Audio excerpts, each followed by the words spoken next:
You'd think he'd step up, right? He walks with a swagger like he's ready to fight injustice. But nope. Mid-stride, he slams on the brakes and makes a beeline for the bathroom. Total avoidance maneuver. The dude's a master of ducking trouble. A human ostrich burying his head in the sand. The problem is, the bully doesn't let him off the hook. He catches up to Byung Tae and delivers a beatdown. Byung Tae's biggest dream? To fly under the radar. Just a normal high school existence, please. But before that dream can even take flight, his unreliable dad yanks him back to reality. Turns out, the dance studio his dad runs got shut down by the cops. They have to pack up and skip town, crashing with friends. Byung Tae sits in the car, tears streaming down his face. His mom thinks he's sentimental about leaving. Wrong. I was getting beat up constantly. He explains. I'd finally figured out the bullies' routines, their fighting style. Now we move, and I have to start all over. That night, they arrive in Bujan. His dad's friend welcomes them with open arms, but Byung Tae feels zero joy. He's terrified of the new school, wondering if his fate is another round of beatings. The next morning, his mom sends him out for rice. On his way back, he spots an arcade. He's got 3 coins in his pocket. Allowance from his mom, he figures. So he heads inside. 2 high schoolers sneer at his gaming skills. Byung Tae tries to ignore them, pulling the "I'm older than you" card. But when they get aggressive, Byung Tae's fight-or-flight instinct kicks in. He's out of there like a jackrabbit, pedaling furiously on his bike. Mid-escape, a car comes speeding around the corner. Smoke obscures Byung Tae's vision. When it clears, he sees the car heading straight for a guy on the sidewalk. He tries to brake, but it's too late. At the last second, he bails off his bike, sending the other guy flying straight to the hospital. The doctor pulls out the guy's ID, Byung Tae. The next day is Byung Tae's first day at his new school. He's a nervous wreck and can't sleep a wink. His dad, seeing his son's fear, calls in a favor from their cop neighbor. So here's Byung Tae, arriving at school, escorted by a police car. This is just phase 1 of his dad's master plan. Phase 2? Byung Tae has to stand in front of the entire school and pretend to be a tough guy. He's hesitant, but finally climbs onto the stage and announces he's the new boss. Anyone who wants to challenge him can step right up. Just like his dad predicted, 6 or 7 guys rise to the occasion. So Byung Tae is supposed to pick out the weakest kid to fight, right? But get this, nobody steps up. Turns out, when the school's resident troublemakers heard Byung Tae's name, they thought he was the infamous White Tiger of Asan, a new transfer student with a legendary reputation. Rumor has it that nobody in the entire high school district could touch this guy. Just yesterday, he supposedly took on 3 guys at once, and won spectacularly. The problem? Nobody's quite sure if his name is Jong Taek or Byung Tae. The pronunciation is close enough to cause some serious confusion. Later, Byung Tae goes to the bathroom. When he comes back, he's surrounded by the school thugs. He figures he's about to get another beatdown, so he preemptively drops to his knees, ready to beg for mercy. But then, the leader, Cheol Hong, kneels too. Cheol Hong thinks this is some kind of martial arts master ritual, and they're here to throw Byung Tae a welcome party. Byung Tae, on the other hand, assumes the party is just a prelude to some serious pain.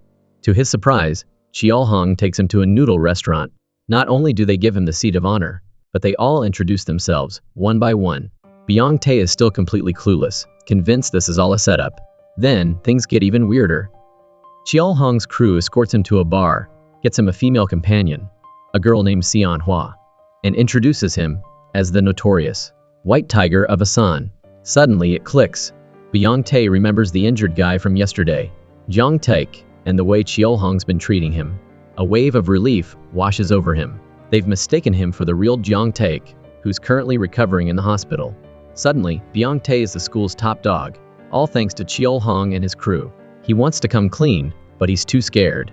He plays along, basking in the unexpected adoration. People clear a path for him on the soccer field, letting him dribble and score goals. But at a crucial moment, a small, skinny kid trips him. Immediately, a chubby kid gets suspicious. He starts following Byung Tae around, watching his every move. Byung Tae, fearing exposure, decides to confess. But just as he's about to, Cheol Hong and his crew walk in. Byung Tae thinks the jig is up, that they're here to hold him accountable. He blurts out that he's not the White Tiger of Asan. Before he can finish, Cheol Hong cuts him off, saying he already knows. Byung Tae braces himself for the inevitable punishment. Instead, Cheol Hong and his goons proceed to beat up the chubby kid for daring to question the White Tiger's identity. Byung Tae is stunned. He's lost his chance to confess, and he's now even deeper into this charade. Back in the classroom, the skinny kid who tripped Byung-tae starts getting suspicious. Turns out, he lives next door to Byung-tae and overheard a conversation between Byung-tae and his dad. He knows Byung-tae was a punching bag at his old school. Byung-tae realizes he can't keep up the charade, so he confesses he's not the white tiger. He figures the skinny kid will blow his cover, but surprisingly, the kid asks him to keep his secret. Then, the skinny kid turns around and bumps into the chubby kid, who's so intimidated he doesn't even retaliate for the earlier beatdown. Seeing this, Byung-tae seizes the opportunity. He grabs the chubby kid's arm, pretending to be the white tiger, and tells him to behave. The chubby kid backs off, but demands a one-on-one fight after school to test Byung-tae's skills. Byung-tae shows up to the fight terrified. He gets pummeled, barely able to defend himself. But then, while the four onlookers are distracted, something crazy happens. The chubby kid grabs Byung-tae for a throw, but the momentum is so strong that Byung-tae accidentally flails his arm, punching the chubby kid square in the face. The chubby kid goes down, unconscious. Byung-tae stares at his fallen opponent, completely shocked. Suddenly, Byung-tae's the legend of Bujeon High. Cheol-hong and his crew take him out for a Korean BBQ to celebrate. Byung-tae is officially a myth in the making. Later, while wandering the streets after their feast, they stumble upon a tense situation. Seon-hwa, the senior girl from the bar, is being harassed by a guy from a rival school. Cheol-hong and his crew see this as a perfect opportunity to solidify Byung-tae's reputation further. They approach the harasser, then strategically back away, leaving Byung-tae to handle the situation. Byung-tae is terrified, but with Seon-hwa and his new posse watching, he puts on a brave face and slaps the harasser, nicknamed Iron Grip, across the face. Iron Grip, seeing Byung-tae's crew and their sheer numbers, panics and runs away. This adds another chapter to Byung-tae's burgeoning legend, and thanks to his heroic act of rescuing the damsel in distress, he scores some alone time with Seon-hwa. Gazing into her eyes, Byung-tae's heart pounds as he promises to be her protector. On their way home, Byung-tae and his friends witness a standoff between two groups of girls from different schools. His friends tell him that the toughest fighter in the girls' school is nicknamed Black Spider, known for her lightning, fast reflexes. They're convinced Black Spider is going to win this fight, no question. Byung-tae stays to watch the fight and realizes that Black Spider is none other than his childhood friend, Ji-young, the daughter of his dad's friend. Seeing Ji-young effortlessly take down 3 opponents gives Byung-tae an idea. He quickly makes his escape before she notices him. Back home, he calls Ji-young out to the shed and calls her Black Spider. Ji-young whirls around and delivers a swift kick. Byung-tae asks her how he knocked out the chubby kid when he couldn't even land a decent punch. He asks her to hold him from behind and demonstrate the move. Ji-young obliges, wrapping her arms around Byung-tae with a satisfied smirk. Then they switch positions, with Ji-young asking Byung-tae to hold her the same way. Finally, Ji-young concludes that he got lucky, accidentally landing a powerful elbow strike. Byung-tae looks at his arm. Even if it was a fluke, a win is a win. The next day, Iron Grip shows up again, harassing Seon-hwa. She name drops the White Tiger of Asan, claiming he won't tolerate anyone messing with her. Iron Grip, enraged, storms into Bujeon High, looking for Byung-tae. At that moment, Byung-tae is in a practical skills class. Iron Grip barges in and trashes the classroom, beating up several students, none of whom are a match for him. By the time Iron Grip makes it outside to the outdoor practice area, Byung-tae is in the woods, relieving himself. Seeing Iron Grip about to bash his head in, Byung-tae frantically pulls up his pants and dodges the attack. After learning that Iron Grip is there because of Seon-hwa, Byung-tae blurts out that he's not interested in women and has nothing to do with her. Iron Grip, confused, simply leaves. When Cheol-hong and his crew arrive, Iron Grip is gone without a trace. Byung-tae pretends he didn't see anyone. Iron Grip's attack leaves Cheol-hong feeling humiliated. He's lost face, and with it, the reputation of Bujeon High. He's practically suicidal. Byung-tae, once again forced into the role of boss, tries to calm him down, promising to take care of the problem. Cheol-hong explains that the most powerful figure at the technical high school is a guy named Eek, leader of the notorious Triangle Gang. He got his nickname because he appears and disappears like a ghost, known for his ice-cold demeanor. He sharpens his drafting triangle with a whetstone, making it sharper than any knife. Cheol-hong assigns Byung-tae the task of dealing with Eek. leaving Byung-tae completely speechless. Back in class, Byung-tae is still reeling from this latest development. The teacher, noticing him daydreaming, throws a piece of chalk at him and calls him to the front of the room. He tells Byung-tae to repeat what he just said. Just then, Byung-tae has an epiphany. He remembers a history lesson about a weakening Japan. When their emperor was weak and powerless, they'd often pick fights with other countries, starting massive wars. Only weak rulers would send their troops into pointless battles to prove themselves. Byung-tae realizes he's the weak ruler. To solidify his position as the fake white tiger, he needs a big win. He tells the gang his plan. They rally their forces and descend upon Iron Grip's technical high school, ready to rumble. Everyone's armed and ready for action. When Iron Grip and his crew try to escape, Byung-tae orders them to open the gates and, using a bullhorn, incites his troops to attack. They unleash a barrage of water balloons and other projectiles. Bujanhai dominates the fight. Byung-tae, as their leader, delivers a powerful message to the unseen Ike. From now on, if you mess with our students, you're dead. After this historic victory, Byung-tae's status as a god at Bujanhai is cemented. That night, everyone celebrates at a bar. The gang, trying to impress some girls, takes to the stage to show off their dance moves. The girls, however, are unimpressed, calling their routine old school.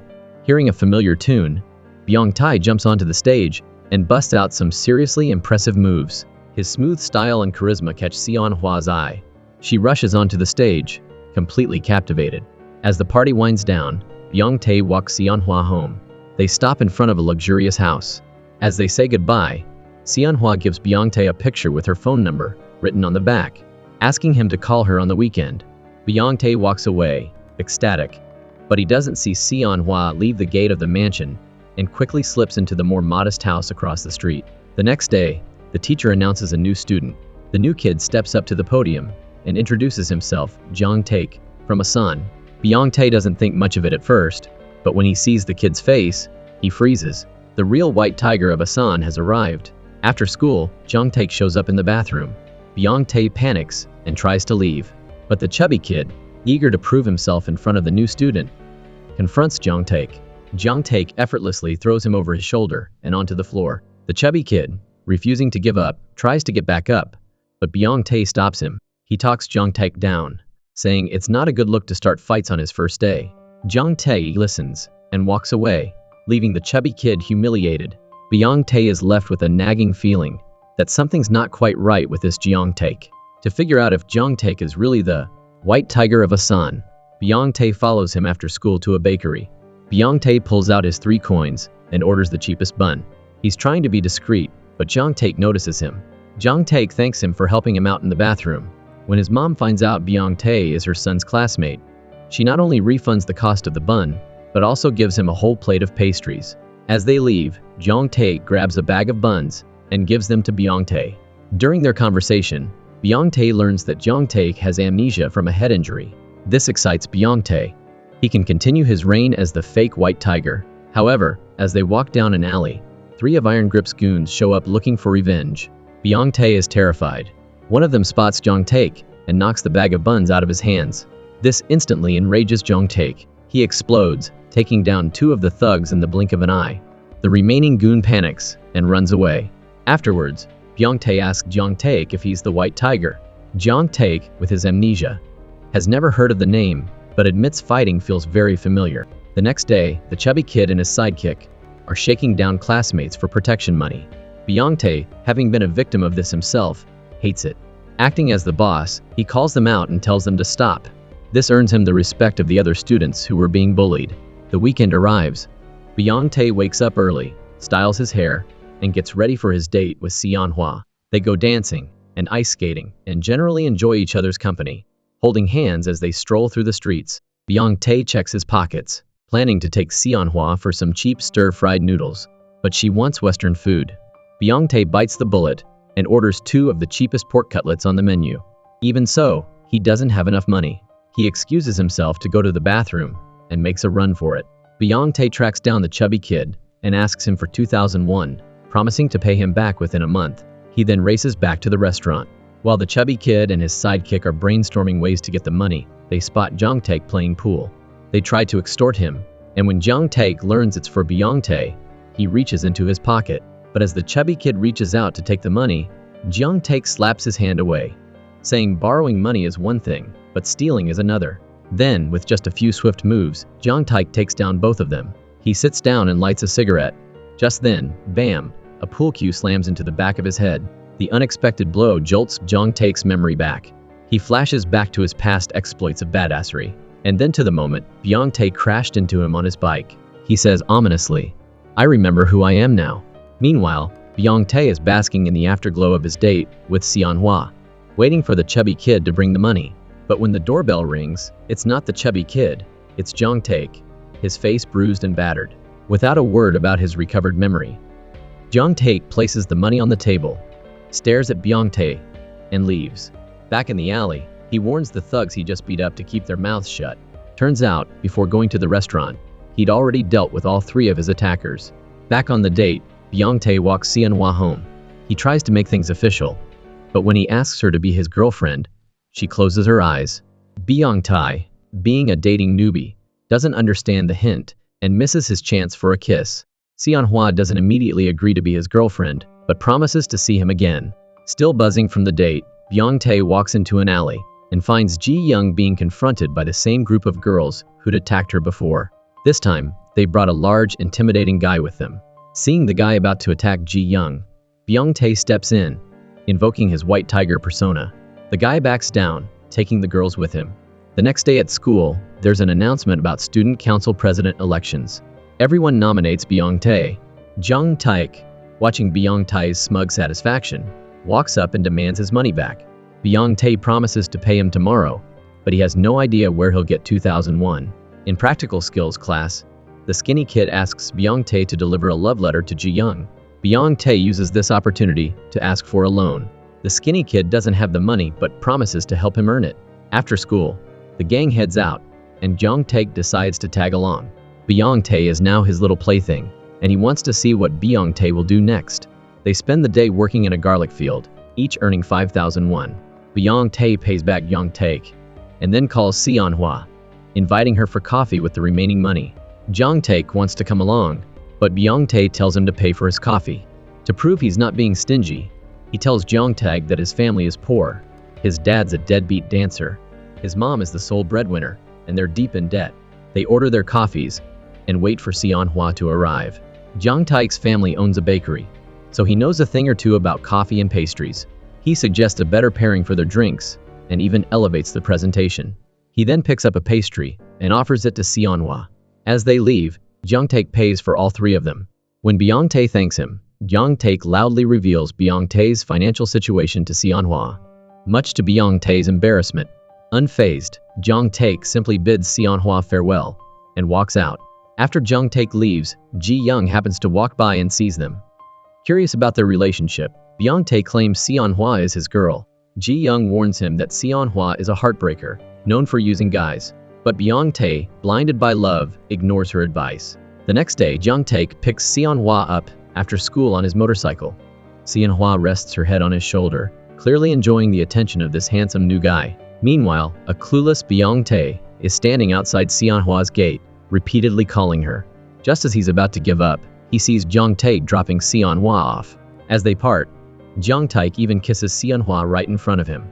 Furious, Jiang Tae confronts Jiang Tae, accusing him of stealing his girl.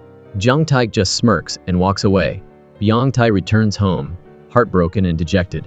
Ji Young, witnessing his misery, can only sigh. On behalf of the skinny kid, Jiang Tae delivers the love letter and a meticulously folded 1,000-paper cranes to Ji Young. As Jiang Tae hands her the gifts, Ji Young feels a flutter of excitement. But when she reads the letter, she realizes Jiang Tae is just the messenger. Disappointed, she immediately goes to find the skinny kid. Jiang Tae remains oblivious to her subtle feelings for him. Back at school, Jiang Tae approaches Chiol Hong and complains about the new kid. He knows, however, that he shouldn't handle such a small matter himself. He suggests that Chiol Hong send some guys to teach Jiang Tae a lesson. The chubby kid and his sidekick, well aware of Jiang Tae's reputation, advise Chiol Hong to leave him alone. Chiol Hong, however, dismisses them as cowards and decides to confront Jiang Tae himself, taking his crew with him. As Chiol Hong and his crew drag Jiang Tae away, a confident Jiang Tae begins his election speech. However, everyone's attention is quickly diverted as they witness Jiang Tae single handedly defeat the entire gang, and drag a battered Cheol Hong back toward Byung Tae. Everyone realizes that Byung Tae is the real deal, and he reveals his true identity. Byung Tae immediately tries to escape, but is caught by the gang. They unleash their fury on him, taking turns beating him up for his deception. Byung Tae's brief reign as top dog is over. He's back to being a nobody, relegated to the bottom of the food chain. Byung Tae thinks that after the beating, he'll be free to go, but Byung Tae makes him join them for dinner. When the bill comes, a whopping 36,000 won, Byung Tae's stomach drops. He's completely broke. He can only leave his name and class as a tab, promising the restaurant owner he'll pay as soon as possible. As they leave the restaurant, Byung Tae is surprised to see Iron Grip and his two friends approaching, submissively. One of them offers Byung Tae an oversized lighter, which he promptly uses to burn the guy's hand. After the beating, Byung Tae orders them to pay a weekly tribute of 60,000 won. Demanding the first payment on the spot, the three of them empty their pockets to avoid further injury. The group heads to a bar. Byung Tae declares that from now on, every class in the school will pay a daily protection fee of 20,001.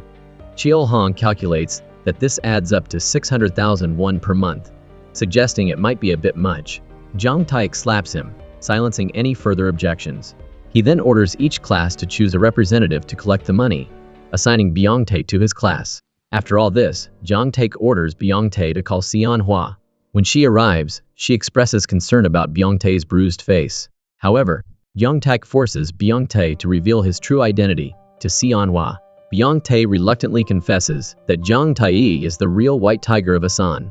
Feeling betrayed, Seon Hwa slaps Byung Tae. He watches helplessly as Byung Tae takes Seon Hwa's hand.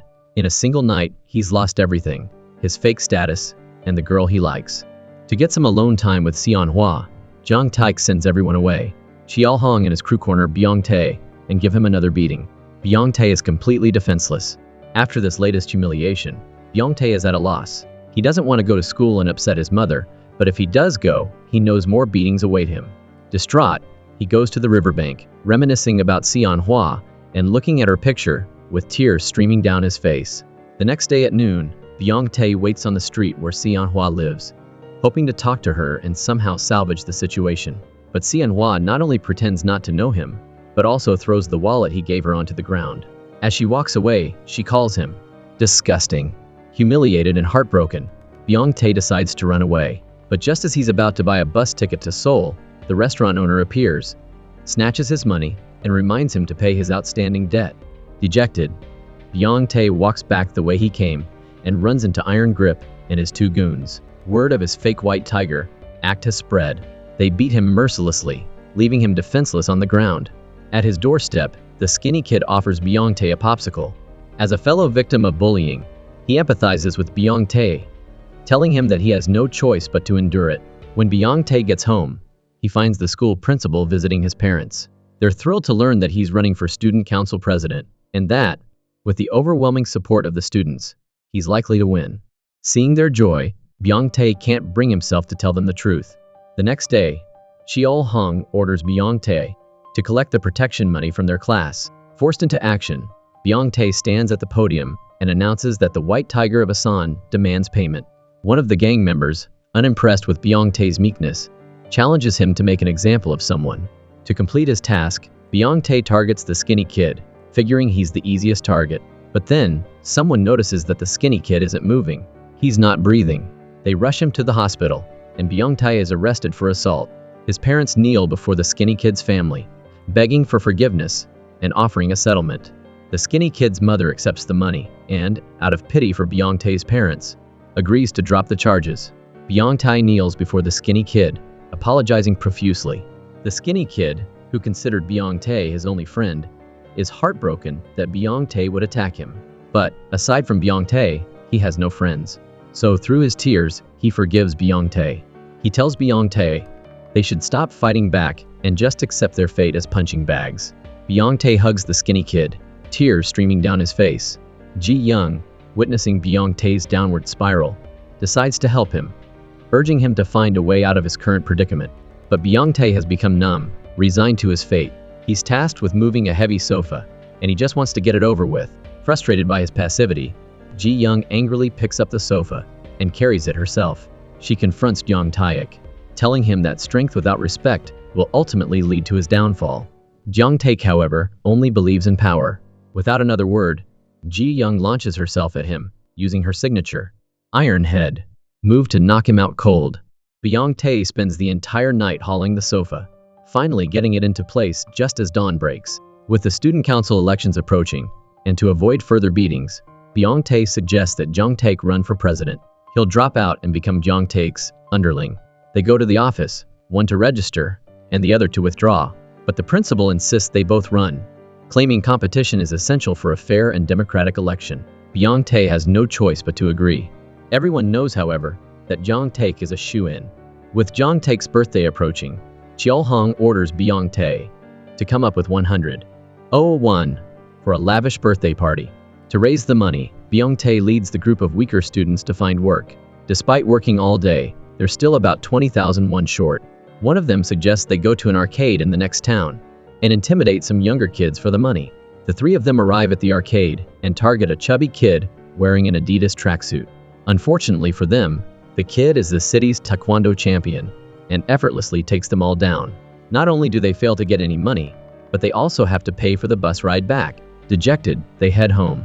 On the way, they see someone selling perilla leaves. They're shocked that something they wouldn't even eat at home is being sold. Recognizing a business opportunity, they immediately head back to their own homes and gather 3 bags of perilla leaves to sell. After some haggling, they manage to sell the leaves for 20,001. Finally, they have enough money.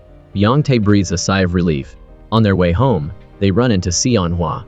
Jiang Tae approaches her, hoping to smooth things over. She wants to buy a cassette player she saw in a shop window, but is 20,001 short. She asks Jiang Tae for a loan. He knows this is all the money they have, money they worked hard for, but he can't refuse her pleading eyes. He gives her the money. As he walks home, he worries about how to replace the missing 20,001. Just then, he hears shouting coming from Ji Young's house. Her father has found out about her latest street fight and is kicking her out. To help her out, Jiang Tae lets Ji Young stay in the nearby shed, bringing her a blanket so she can sleep. Ji Young is afraid of the dark and asks Jiang Tae to stay with her. Jiang Tae is still worried about the missing money. He even considers borrowing money from Ji Young, but she's just been kicked out of her house and is in no position to help. The next day, Jiang Tae nervously hands over the 80,001 to Cheol Hong. Cheol Hong wants to beat him up, but the chubby kid reminds him that it's not a good day for bloodshed. It's Jiang Taek's birthday, and he has plans with Sion Hua that night. This news stings Jiang Tae. He crashes Jiang Taek's birthday party, hoping to win Sion Hua back. To get her attention, he dances to her favorite song and drinks in her place every time someone offers her a toast.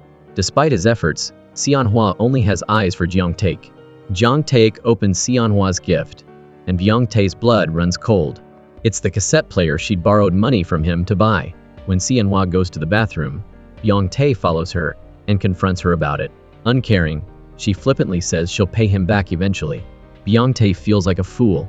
Sion Hua walks away, leaving him with the crushing realization that his relationship is over. The next day is the student council election. Support for Jiang Taek is overwhelming. Even Jiang Tae votes for him. The outcome seems certain. The teacher announces the results. The winner, by a landslide, is Jiang Tae. The shock of this unexpected victory is so great that Jiang Tae collapses and is rushed to the hospital. The principal brings Jiang Taek and his mother to apologize to Jiang Tae's family. Jiang Taek's mother kneels and begs for forgiveness, promising to cover his medical expenses. As they leave, Jiang Tae, who has been holding back tears, finally breaks down, sobbing and lamenting his miserable life. Ji Young enters the room, and seeing his distress starts to cry too. She doesn't want to see him continue living this way and urges him to be stronger. Her words fail to inspire him. He just wants his high school years to be over, so he can escape this cycle of pain and weakness. A bigger blow is yet to come. Jiang Taek reports Jiang Tae's father for operating his dance classes without a license. His father is arrested and taken to the police station. Jiang Tae is devastated. He can't even bring himself to blame the people who wronged him. Endurance has become his default setting. He can't fight fate and only blames his father for not running fast enough. After his father's arrest, Jiang Tae leaves the hospital and seeks out the chubby kid and his sidekick who were involved in reporting his dad. He intends to get revenge, but they beat him up, even knocking out a tooth. Jiang Tae is utterly defeated. That evening, he stands alone outside his house, smoking a cigarette, his hopeless life filled with despair. His mother, aware of his situation, blames herself for being a failure, unable to provide a better life for her son. In her bleak existence, having a good son was her one source of happiness. Her tears break Byung Tae's heart. He decides to change, and the only strong person he knows is Ji Young. He asks her to teach him how to fight. Ji Young begins his training by focusing on his gaze. She wants to transform his fearful eyes into those of a fighter. During his 20-day medical leave from school, she takes him to a lumber mill.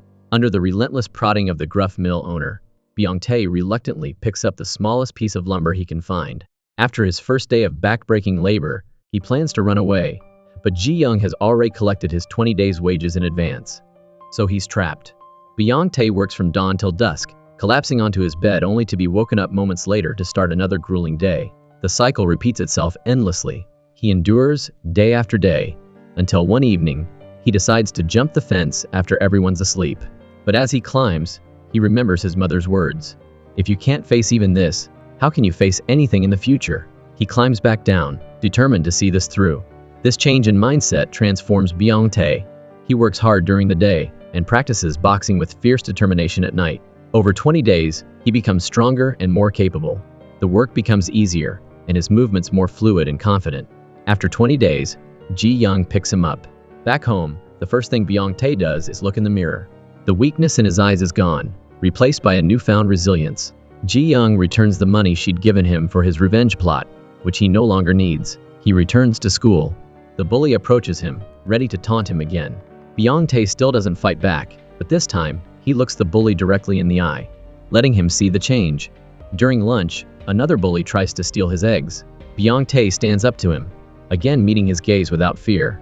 Even Jung Taek notices the change in him. After school, Byung Tae continues his training with Ji Young. She still easily defeats him, but his progress is undeniable. Jung Taek orders Byung Tae to bring Ji Young to him.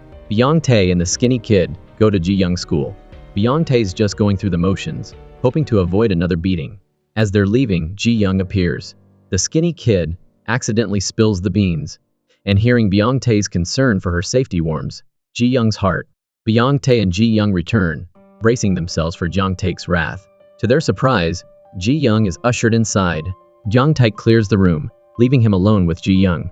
While everyone waits outside, Sien Hua arrives, looking for Jung Taek. The thugs quickly cover for him, claiming he's fighting another guy. As Sien Hua walks away, they start gossiping about her. They reveal that on Jung Taek's birthday, he tried to get intimate with her, but she rejected him. Hearing this, a flicker of hope rekindles in Byung Tae's heart. He runs after Sien Hua and finds her crying. Feeling a pang of sympathy, he comforts her. Just then, the skinny kid rushes over and tells Byung Tae about a conversation he overheard. Jung Taek is targeting Ji Young because she interfered in his earlier fight. Byung Tae is frantic. He interrogates one of the thugs, fighting him to get information about where Jung Taek has taken Ji Young. He finally gets the location and rushes off, determined to save her. He arrives to find Ji Young injured.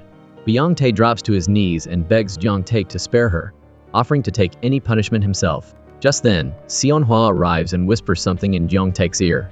He relents and orders all three of them to leave. Ji Young is furious and wants to fight, but Byung Tae and the skinny kid hold her back. Back home, Ji Young is angry. If she weren't a girl, she would have taken Jung Taek down. She vows revenge, but Byung Tae stops her, saying he will handle it. He asks her to be his tutor, helping him analyze the weaknesses of Jung Taek and his crew. He'll take them down one by one. To avoid being recognized, he asks Ji Young to make him a dragon mask. Their first target is Yoon.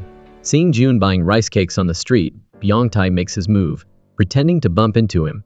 He even throws a rice cake at Iron Grip as he walks by, blaming Jun for the incident. As they start fighting, he and Ji Young hide nearby, analyzing Jun's fighting style. Back home, Ji Young tells Byung Tae that Jun is quick and agile. To counter this, they need to target his legs. She demonstrates the technique and makes Byung Tae practice it all night. The next night, as Jun happily walks home, after stealing a pair of sneakers from a middle schooler, Byung Tae, wearing his dragon mask, intercepts him in an alley. The fight begins. Byung Tae immediately takes a punch to the face. But, remembering Ji Young's training, he regains his composure and focuses on attacking Jun's legs. Jun cries out in pain and collapses. Byung Tae quickly escapes. Back home, instead of feeling victorious, he worries that he might have broken Jun's leg. He knows how much it hurts to be on the receiving end of a beating. Ji Young scolds him for his concern. If he backs down now, he'll be back to being a punching bag. The next day, Jong Taek and his crew learn about Jun's broken leg. The chubby kid vividly describes the attack, unaware that he's the next target. Ji Young analyzes the chubby kid's fighting style, recognizing that he's too strong for a confrontation. She devises a new strategy. That evening, as the chubby kid is mopping the floor, the lights go out. A masked, shirtless figure, covered in oil, steps out of the shadows. The chubby kid charges but finds he can't get a grip on his slippery opponent. Byung-tae tries to avoid using excessive force, but the chubby kid's relentless attacks drive him into a frenzy. His mask is torn. Seeing the chubby kid about to lift him for a throw triggers a flashback to the accidental knockout punch. Byung-tae instinctively delivers an elbow strike, knocking the chubby kid unconscious. Both the chubby kid and Jun end up in the same hospital. Jong Taek realizes something's amiss. Based on the chubby kid's description, he knows the attacker has a scar above his left eye. The next day, Cheol Hong starts inspecting every student in the school. They quickly find a student with a scar above his left eye, but as they bring him in for questioning, they find more students with similar scars. Ji Young, anticipating that Byung-tae might be identified by his scar, had punched a bunch of the weaker students, giving them matching injuries. Byung-tae narrowly avoids exposure, and his revenge plan shifts from night to day. He waits for one of the thugs to use the bathroom, then, wearing his mask, attacks him in the confined space, a tactic suggested by Ji Young to limit the opponent's ability to fight back. The thug quickly goes down. Byung-tae removes his mask and flees. Coincidentally, the skinny kid enters the bathroom just as Byung-tae is leaving. Catching a glimpse of his retreating figure, the injured thug is quickly discovered, and he tells Jong Taek about the masked attacker. Attacking in broad daylight at school means the assailant is definitely a student, and likely still has the mask on school grounds. Jong Taek orders a search of every student's bag after school. Cheol Hong and his crew begin their search. When they get to the skinny kid, they don't even bother to open his bag, assuming he wouldn't have the guts. Byung-tae, sitting behind the skinny kid, clenches his fists, ready to intervene if they discover the mask. But strangely, the mask isn't there. After Cheol Hong leaves, Byung-tae searches for the bag himself, confirming that the mask is gone.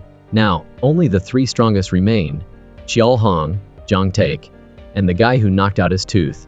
Ji Young advises him to stop, but Byung-tae refuses.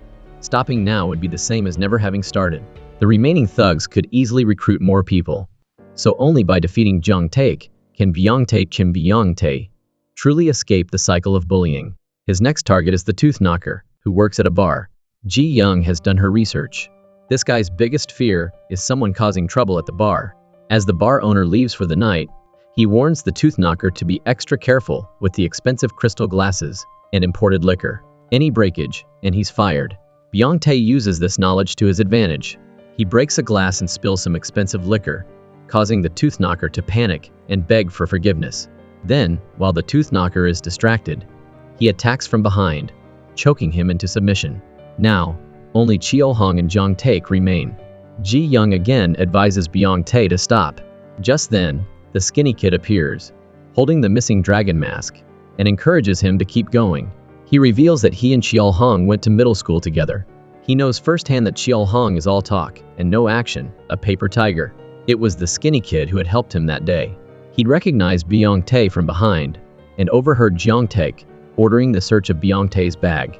He'd raced back to the classroom, grabbed the mask, and hidden it under his clothes, saving Byung-tae from exposure.